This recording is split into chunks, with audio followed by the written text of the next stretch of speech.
Everyone, this is John Link at Apache Village RV Center. I'm standing in front of a 2012 Forest River Cherokee Wolfpack 27 QP. This is primed and ready to go for deer season here. We have two 30-pound bottles on this little toy hauler. It's a lightweight toy hauler, easy to deal with. You can throw your four-wheeler in here and head to deer camp, be ready to go this season. To fit the four-wheeler in, you can remove these two little couches here. Both of these little jackknives pop right out of there. Then you can use this as a toy hauler.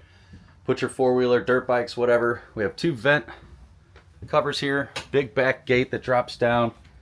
Your kitchen, refrigerator, all this space. There's a queen bed up front, your bathroom as well.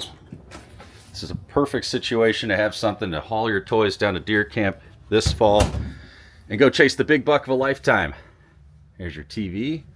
Obviously has a furnace on board. I love that it has the two 30-pound bottles, so I'm not messing with propane. I know I have plenty of propane to get me through a super cold week of deer hunting.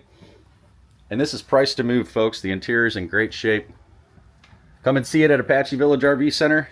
Show up to deer camp in style. We've got a couple weeks left until rifle season. This could be yours.